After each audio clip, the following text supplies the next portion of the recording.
जब भी जहां बैठो साधना के लिए अपनी मेरुदंड पर ध्यान रखो। शरीर की मेरुदंड को सदैव सीधा करके बैठना चाहिए, चैतन्य अवस्था में बैठना चाहिए। और नित्य जहां पूजन भजन शुद्धता के चल रहे हो वहीं कुछ ना कुछ समय वर्तमान स्थिति में ध्यान के लिए देना नितांत आवश्यक है।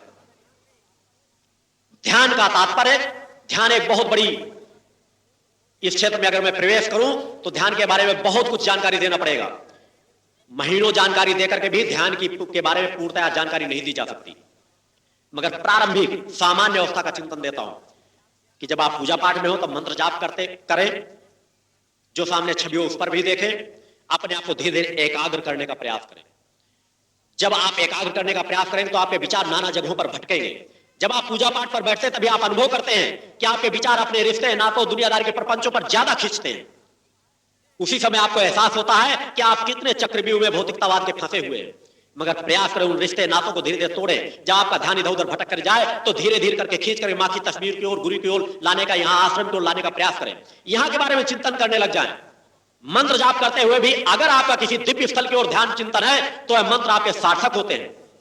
ध्यान करें कि किस तरह सब आश्रम के किनारे नदी बह रही है, हमारा किस तरह से रास्ता है, नदी के बाद हम किस तरह से जाते हैं, कहां पर माता आदि जगजनी जगदम्बा का दुर्गा चालीसा का पाठ हो रहा है, दुर्गा चालीसा में कहां पर गुरुजी का आसन रखा हुआ है, मां की कहां पर छवियां हैं, मां की छवियां तो कितनी छवियां हैं, कौन कौन सी छवि किस छवि के बगल में रखी हुई है, और वहां से गुरुजी किस प्रकार परिक्रमा करते हैं, हम किस प्रकार परिक्रमा करते हैं, और वहां से निकल हम किस प्रकार से ध्वज में जाते हैं, ध्वज में कैसी मां की छवि रखी है, ध्वज में हम किस प्रकार से परिक्रमा करते हैं, आदि नाना प्रकार के चिंतनों को अगर आप चिंतन करने लगे तो इन चिंतनों में जब आपका मन एकाग्र होगा तो वह मन सत्यता पर टिकने लगेगा।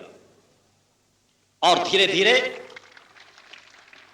आप अपने आप को विचार शून्य करें। कुछ समय ऐसा भी दें, कोई जरूर नहीं पूजा के अंतराल में ही आप अपने बिजनेस व्यापार क्षेत्र में दुकान में बैठे हो, सर्विस क्षेत्र में आपको अगर 2-4 मिनट का समय मिल रहा हो, कहीं प्राप्ति स्थल पर बैठे हो, कुछ समय आराम करना चाहते हो, रात में सोने के समय कुछ समय का समय मिल रहा हो, तो अपने आप को कुछ समय के लिए विचार शून्य करें। विचार शून्य करने का तात्पर्य अपने आप को स्थिर करना, एकाग्र करना। यह प्रयास करने से होता है, अपने आप नहीं होता।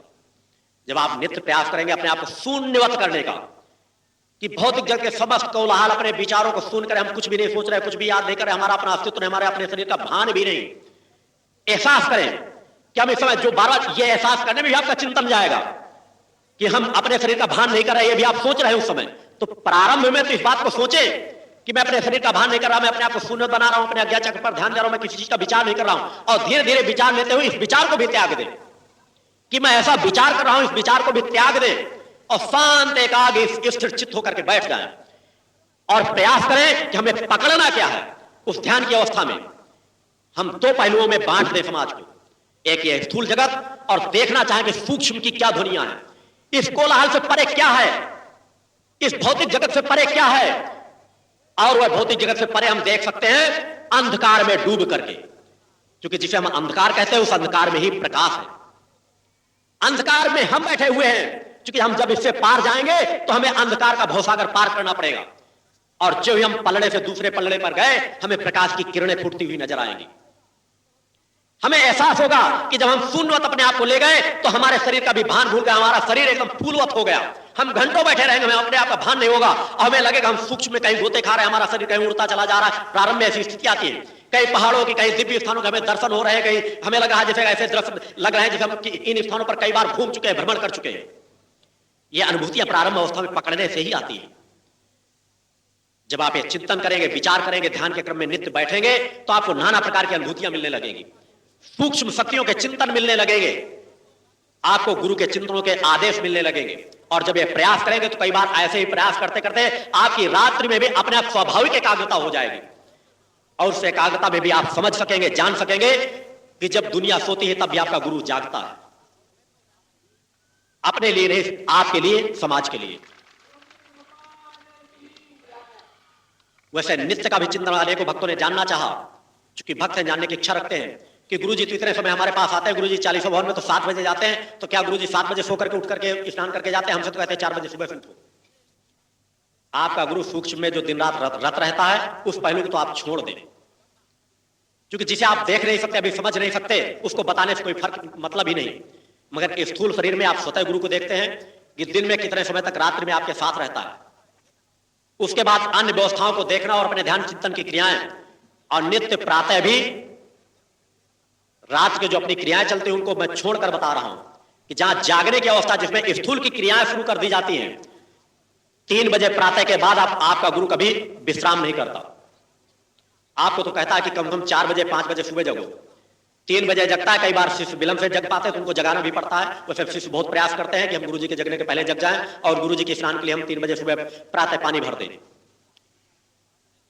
जो शिष्य आपकी दिन रात सेवा में रत रहते हैं वह शिष्य आपके साथ भी जगते हैं और प्रातः 3 बजे से नित्य जगते हैं। नित्य का नियम है। यहां पर आपका गुरु नित्य प्रातः ब्रह्म मुहूर्त में स्नान करके समाज के लिए अपने नित्य अंदर साधना कक्ष में पहले ध्यान साधना करके मां के चरणों में निवेदन करता है, मां का आशीर्वाद प्राप्त करता है।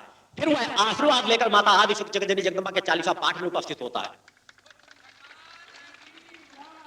क्योंकि 40वां पाठ समाज के जन कल्याण के लिए प्रारंभ है, इसलिए मां के चरणों में पहले प्रार्थना प्रसन्न करके मां के चरणों का आशीर्वाद लेकर आता हूं और 40वां पाठ में मां के चरणों में प्रसन्नता का अपना चिंतन रखते हुए उन ध्वनियों को मां के चरणों पर रखने का प्रयास करता हूं कि समाज को आशीर्वाद मिल सके, लाभ मिल सके।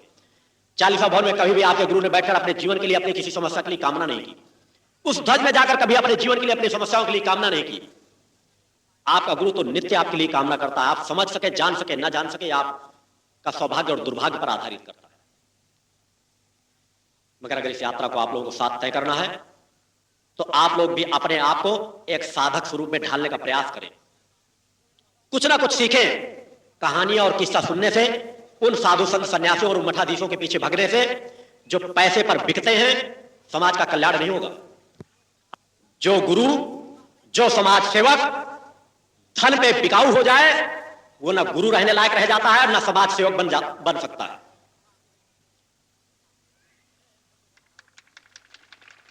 ये आप लोग खुली आंखों से देखते हैं, केवल मैं ही नहीं कहता, अनेक बड़े बड़े मठाधीशों की बात कह रहा हूं। सामान्य अवस्थाओं पे तो आप खुद देखें जो गांजा और चिलीम लगाए बैठे रहते हैं, वो दिन रात आपके पीछे बैठे रहेंगे, आपके बीच बैठे रहेंगे, उनको भजन पूजन से मतलब नहीं, आपके मनोरंजन की बातें करते रहेंगे, आपके दुनियादारी प्रपंच की बातें करते रहेंगे, आपको बहुत नजदीक बिठा रखेंगे। नजदीक बिठा रखने से शिष्यों का कल्याण नहीं होता। नजदीक अपने अधिक से वो बिठा रखने का प्रयास करता है जिसकी चेतना शक्ति जागृत नहीं। आपके गुरु ने अनेकों बार अपने चित्रों में कहा है कि मुझे हजारों तहखानाओं के तालों के अंदर पैक कर दिया जाए, मैं वहां से भी समाज को चिंतन दे सकता हूं, से अपने शिष्यों का कल्याण कर सकता हूं। आपका गुरु समाज के बीच उतना ही बैठता है जितना बहुत ही नितांत आवश्यक होता है। कार्यकर्ताओं को भी उतनी ही नजदीकता देता है जितनी वार्तालाप करना नितांत आवश्यक हो। अंत आपका गुरु जानता है कि जितने क्षण में माता आदि शक्ति जगदेवी जगदम्बा के चरणों का स्मरण करूंगा, चिंतन करूंगा, ध्यान करूंगा, उनके चरणों में अपने आप को रमाए रखूंगा, उतनी ही मां की कृपा मुझे प्राप्त होगी और उसी कृपा को मैं समाज को लुटा सकूंगा। यही कारण है कि आपका गुरु अधिक से अधिक शांत और एकांत एकाग्र रहता है। सामान्य अवस्था में आप देखते होंगे, कभी आपने अपने गुरु को हंसते भी नहीं देखा होगा। अभी थोड़ी देर पहले देखा, मुझे चूंकि कई बार स्मरण आ जाता, मुझे खुद याद नहीं रहता कि मैं महीनों कभी हंसा हूं या नहीं हंसा हूं। अभी शायद बीरेंद्र दीक्षित जब दानवीर की वार्ता करने लगे, गुरु जी के कुछ ऐसे भी शिष्य हैं जिनका प्रचंड रूप देखते ही बनता, चूंकि कुछ लोगों ने प्रचंड रूप कुछ पहले देखा। कल के जो दोपहर को यहां भक्त आ गए थे उन्होंने देखा था कि दानवीर का किस प्रकार का प्रचंड रूप यहां उपस्थित हुआ था। उनकी स्वभाव गति है, उनका स्वभाव है। जिस तरह कई बार आप नृत्य करने लगते हैं, मां के जयकारों में मदहोश हो जाते हैं, कई बार आपको खुद याद नहीं रहता, आप गुरु पर के आसपास गिरने पड़ने लगते हैं, उसी तरह वह आपसे अधिक भावनावान है। यहां पर जिस दिव्य आत्मा की उपस्थिति मैंने बहुत पहले स्थापित कर रखी थी, जिससे मां का स्थान सुरक्षित रखे, चूंकि आपके गुरु ने कल भी चिंतन दिया था कि मेरा दिव्य स्वरूप, जिस स्वरूप का मैं अंश हूं, उस अंश रूप में इस रूप को पाने के लिए मेरे पूर्व में भी 2 जीवन समाज में मां की आराधना में गुजरे, जिससे मैं कभी अपनी रिद्धियों सिद्धियों का बल न प्राप्त कर सकूं। इस जीवन में मनुष्योचित कर्म का, कि मनुष्य अगर चाहे तो अपने जीवन की यात्रा को किस प्रकार बढ़ाता हुआ कौन सा स्वरूप प्राप्त कर सकता है, और मात्र 3 जीवन में अपने आपके गुरु ने अपने आप को शून्यवत समाज के बीच ला करके रखा था। और इस तीसरे जीवन की साधना का स्वरूप ही है जो आप पूर्व में चिंतन पढ़ चुके हैं, सुन चुके हैं, कि माता आदि शक्ति जगत जननी जगदम्बा द्वारा ही उच्चारित शक्ति पुत्र नाम प्राप्त करने का सौभाग्य प्राप्त किया।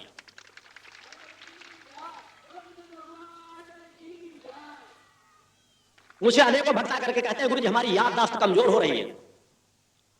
जहां तक मेरा मानना है, आज समाज का 90% मानो ये नहीं कह सकता कि मेरी याददाश्त बहुत तेज है।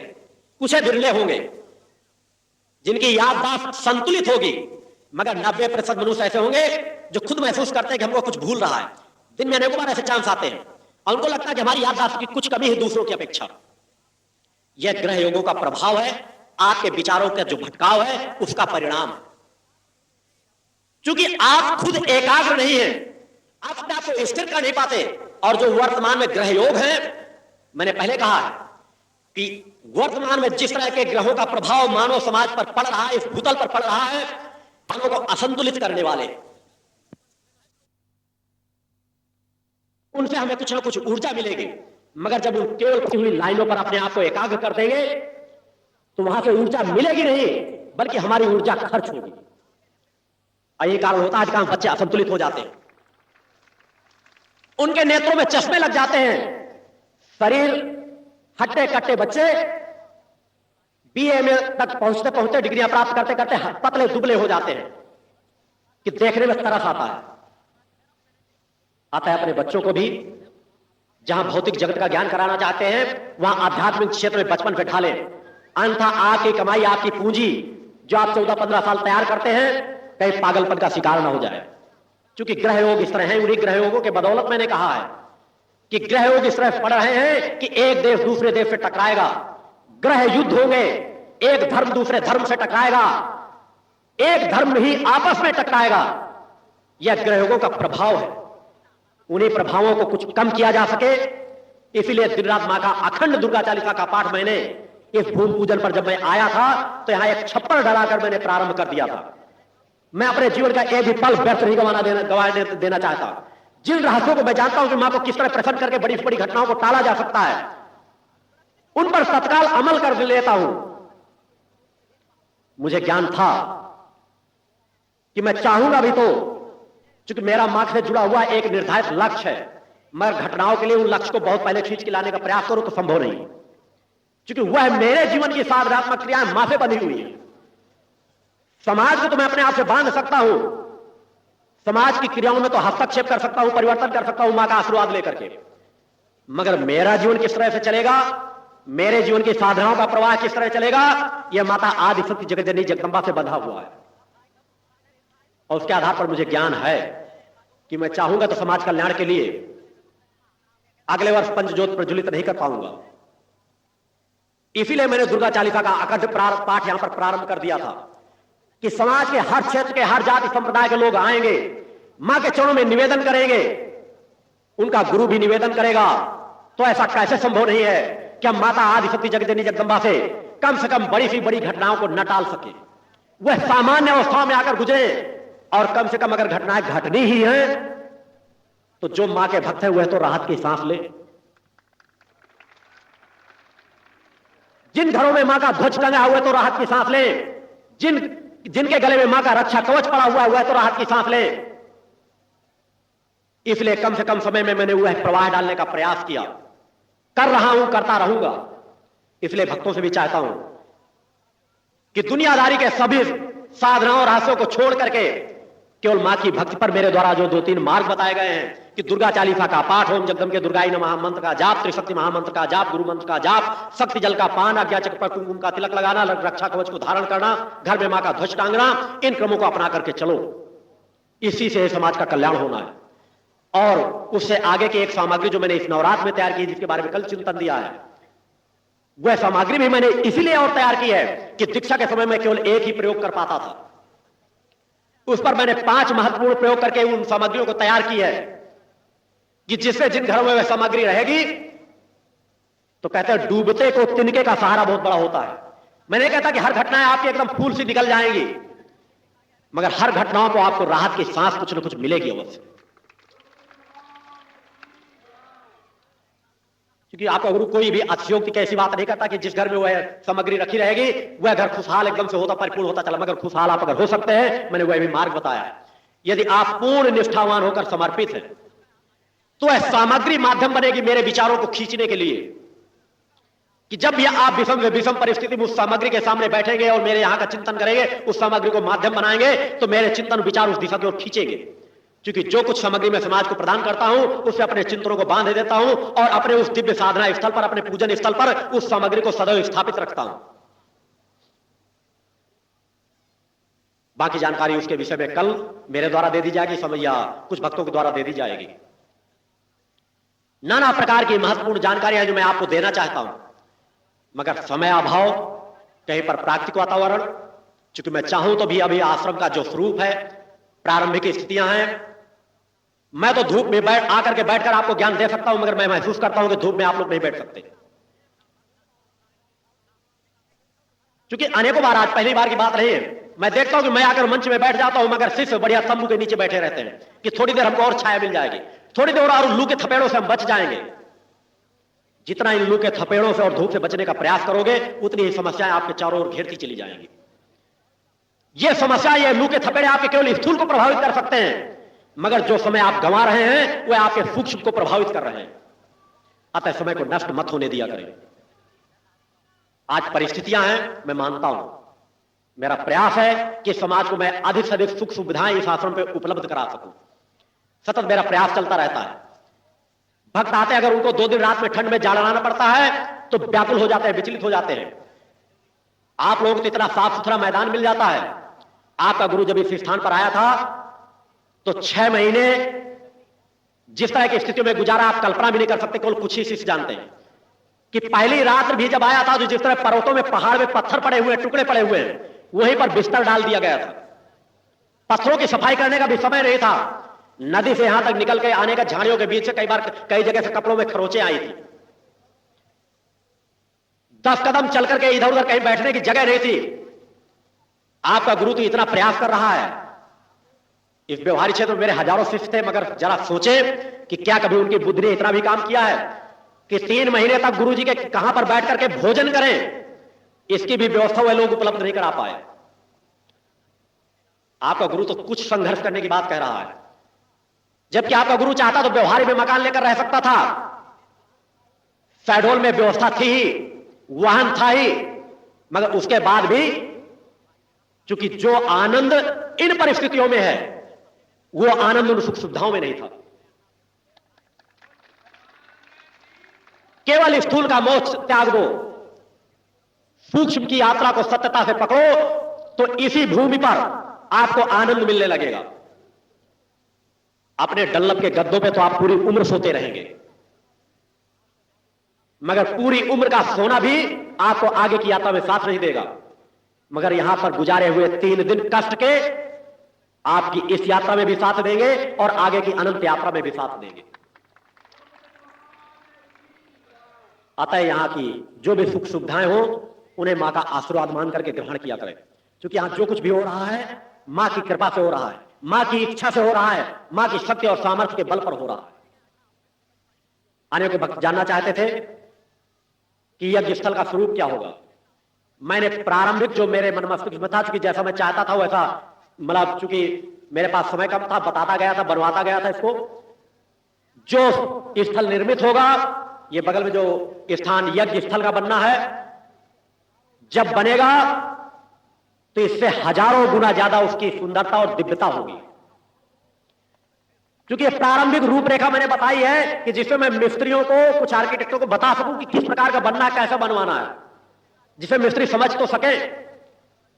यह केवल आपका बाहर का ही क्रम आपको नजर आ रहा है। इसके अलावा अंदर प्रवेश करने पर अनेकों दिव्य कक्ष इसके अंदर निर्मित होने हैं, दिव्य यज्ञ स्थली निर्मित हो रही है। ऐसी स्थिति परिस्थिति अंदर निर्मित करना है कि बिना इच्छा के एक कीड़ा भी उसके अंदर प्रवेश न कर सके। क्योंकि यज्ञ की पवित्रता कायम रखने के लिए ऐसे स्थान के निर्माण की जरूरत है।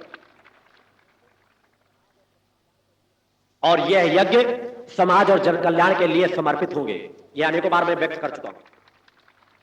इन यज्ञों की पात्रता क्या है, दिव्यता क्या है, यह जिन लोगों ने उन मेरे 8 यज्ञों को देखा है उन्होंने समझा कि उन्हीं यज्ञों पे मैंने समाज को चैलेंज रखा था कि जिन यज्ञों को मैं 7 घंटे एक आसन पर बैठ करके अग्नि के समक्ष करता हूं, उनमें 2 घंटे किसी के बैठने की सामर्थ्य नहीं। यहां बैठे हुए अनेकों ऐसे शिष्य जिन्होंने प्रयास किया और 15 मिनट भी चैतन्य होकर नहीं बैठ पाए। एक नहीं, कम से कम ऐसे 10 भक्त जरूर हैं। उसी तरह के 100 यज्ञ आपके कल्याण के लिए समर्पित होंगे। मैंने कभी समाज से नहीं कहा कि तुम मुझे सहयोग दो, मुझे सहयोग की तुम्हारी आवश्यकता भी नहीं। आपके गुरु के सहयोग की आवश्यकता है तो कुल माता आदि शक्ति जगत जननी जगदंबा की कृपा की। मगर गुरु पद पर बैठे होने के नाते, शिष्यों के कर्म का ज्ञान कराने के नाते, शिष्यों और समाज का यह कर्म बनता, कोई जरूरी नहीं कि मेरे शिष्यों का ही कर्म बनता हो, सभी जाति धर्म संप्रदाय के लोगों का यह कर्म बनता है। चूंकि यह शरीर मन वचन कर्म से उस आराधना को समाज के लिए समर्पित करेगा, तो अगर इस दिव्य स्थल का निर्माण समाज के सहयोग से होगा तो समाज ज्यादा फलीभूत होगा।